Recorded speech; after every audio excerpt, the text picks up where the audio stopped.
what's up? It's me again, coming at you once again from Queenstown, New Zealand. Just having a look at this absolutely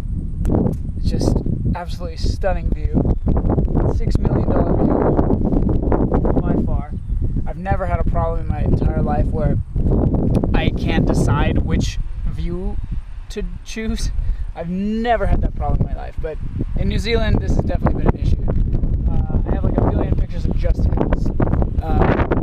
It's getting kind of ridiculous, but I don't have a lot of time. Again, battery running low. Something about the GoPro, low battery. I'm gonna have to get something for that, but now I'm feeling a lot better. Kind of over the food poisoning and everything, so hopefully I can create some coherent sentences this time, eh? Yeah, fun fact about Kiwis. Oftentimes they'll say things like, whereas we'd say, "Oh, that's sick," if they say it to you, like, "Oh, that's sweet," but if the situation really demands it, they'll say something cool like, "Oh yeah, that's sweet as," or something like that. It's like it's sweet, but then they add the as. It's like it says sweet as, and they just like drop it. So that's that. Yeah, so that's sweet as, man. Bro, sorry, sweet as, bro.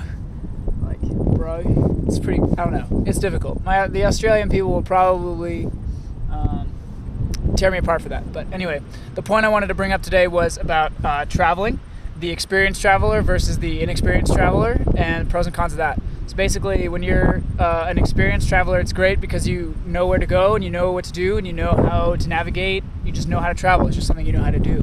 The problem, which a lot of these people I'm on tour with, a lot of these people from America that I'm with right now, they're very traveled to the point where it's like, oh, New Zealand, they really don't care. They're sitting in the bus, beautiful hills running by, and the guy's on his iPod. I don't know why you would do that, but whatever. It kills me. I don't understand it at all. You pay $1,500 to come to New Zealand and you play on your iPod. I can't understand. Anyway, the point is, so that is kind of a con with the experienced traveler. Certain things don't make you as excited, they don't make you as happy or whatever, they don't stimulate you as much. Now, inexperienced traveler, you get a lot of shit for it. I get a lot of shit for never having gone out of the States. When I tell European friends, like, oh yeah, I've never traveled before ever in my life, they're like, what the fuck, are you serious? Like, yeah, no, I haven't. I really, really haven't. I'm being completely and totally honest.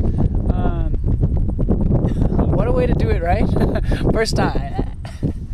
But yeah, so the thing about being inexperienced is that everything is just absolutely like, what the fuck?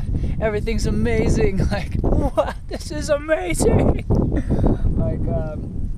Like, oh, the grass is the same on this side of the planet as it is on that side of the planet. Like, just little things like that for me. I'm just like, oh yeah, the grass is the same. I'm like, I wonder if the water flows the same. It's just little things like that, and I can understand why someone who's really seasoned and experienced would be kind of like, oh, fucking shit. But yeah, no. For me, it's totally new. I mean, I don't understand. Even if you are experienced, I'm sure you've seen a lot of hills and a lot of mountains. But for me, this is like my first time traveling, and it's like, boom, New Zealand, Middle Earth. Like, take that. It's just like, I'm so lucky to be here right now. But the thing about being an inexperienced traveler is that it's a very, very unique circumstance to be in, simply because you can't ever be an inexperienced traveler again. Once you reach a certain point, you're like, oh, I've done it, and then boom, suddenly you're not inexperienced anymore. So the pros of that is just you can literally stay in a state of awe for extended periods of time, extremely long periods of time where you're just completely like engaged and in the zone. And what you're doing is really you're triggering peak life experiences. As I said in a previous blog, everyone, please travel, do something, like travel to the next town or a town you've never been or something, or just push yourself. By doing that, you put on your... by doing that, you force yourself, evolutionary pressure on yourself to make those peak life experiences, to make your life that much better, 2, make you grow as a person, and 3, you're just expanding everything. You're expanding your perception of everything. So, but yeah, god damn it, man. Like, just look at the sun, man. Like, god, just as it comes over the hill, I'm so glad I don't feel like yakking anymore. Oh man. But yeah. So with that said, yeah, inexperienced versus experienced traveler, perspectives and other opinions. I've been an inexperienced traveler until this point, but it's slowly wearing on me. I'm like, okay, hostel. Before it was like, a hostel?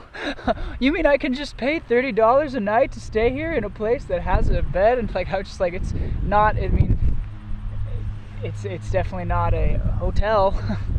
If that's what you're looking for. But like, yeah, just staying in a hostel. Little things like, I'm from San Francisco. I just found out before I came to Australia, there are hostels in San Francisco.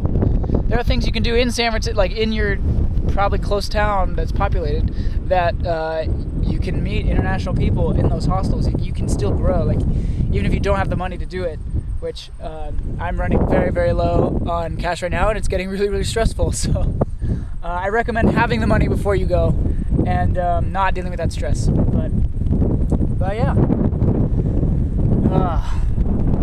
it's absolutely beautiful. The weather is honestly kind of like California. It's kind of it's pretty dry, and there's actually a lot of gold in this country. There was a Chinese mining settlement that actually they got like 6 million. Not 6 million. Is it 6 million? Or is it 10? I don't know. They got a lot of gold and they made a fortune. They made like millions of dollars. I think they excavated a ton of gold in like a 6-month period when they came here, and that was only like 5 years ago or something. I don't know, but it's pretty recent. Anyway, fun little fact about New Zealand. With that said, I'll see you guys later. Sweet A's.